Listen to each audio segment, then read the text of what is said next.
पुरानी दिल्ली की हलचल भरी गलियों में रवि शर्मा रेलवे स्टेशन के पास एक मामूली चाय की दुकान चलाते थे। वे अपनी तेज बुद्धि और अपने पर्स से भी बड़े दिल के लिए जाने जाते थे। हिहार की एक बरसाती शाम को एक ग्राहक उसने एक काला ब्रीफकेस पीछे छोड़ दिया। रवि ने पुकारा, लेकिन वह आदमी भीड़ में गायब हो गया था। उत्सुक और चिंतित होकर रवि ने उसे खोला। अंदर एक रिवॉल्वर और नकदी का एक बंडल था। घबराकर वह रिपोर्ट करने के लिए दौड़ा, इसे पुलिस स्टेशन में रिपोर्ट करें। लेकिन चीजें एक अंधेरे मोड़ पर आ गईं।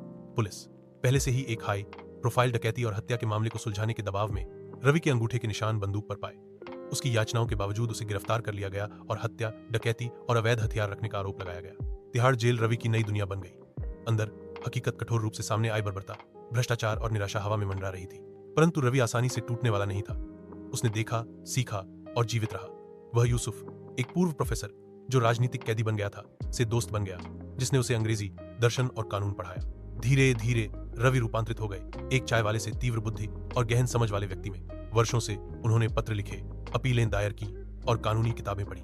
उनका मामला मुश्किल से आगे बढ़ा, लामिक हो गया, एक सुस्त न्यायिक व्यवस्था की भूल भुलैया। अंदर उसने निरक्षर कैदियों को पढ़ाना शुरू कर दिया और मध्यस्थ बन गया।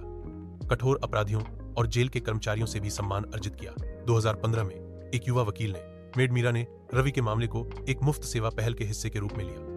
उसकी कहानी से प्रभावित होकर उसने गहराई से जांच की। यूसुफ के पुराने संपर्कों की मदद से उसने असली अपराधी का पता लगाया। अर्जुन नाम का एक छोटा मोटा गिरोह एक और मामले में राज्य साक्षी बन चुका और एक अलग पहचान के तहत गायब हो गया था। लगातार प्रयासों के माध्यम से मीरा ने रवि के स्टॉल के पास एक दुकान से सीसीटीवी फुटेज का पता लगाया, जिससे साबित हुआ कि रवि वहां नहीं था। उस आदमी को देखा गया जो उस रात घटनास्थल से भाग रहा था, एक बूढ़े भिखारी की गवाही के साथ, जिसने ब्रीफकेस की घटना को याद किया था। अदालत ने मामला फिर से खोला। 2017 में 12 साल के गलत कारावास के बाद रवि तिहाड़ जेल से एक मुक्त व्यक्ति के रूप में बाहर चला गया। लेकिन स्वतंत्रता अपनी चुनौतियों के साथ आई। दुनिया बदल गई थी। स्मार्टफोन, मेट्रो लाइनें, डिजिटल भुगतान। उसका चाय का स्टॉल चला गया था और उसका युवा। फिर भी रवि ने कटु होने से इनकार कर दिया। मीरा और कुछ गैर सरकारी संगठनों की मदद से उन्होंने गलत तरीके से आरोपित कैदियों का समर्थन करने के लिए एक फाउंडेशन शुरू किया। उन्होंने कॉलेजों और अदालतों का दौरा किया, न्याय के बारे में बात की। रवि का रूप और लचीलापन, उनकी कहानी ने एक वृत्तचित्र को प्रेरित किया और बाद में उन्हें जेल सुधार में उनके काम के लिए एक नागरिक पुरस्कार से सम्मानित किया गया।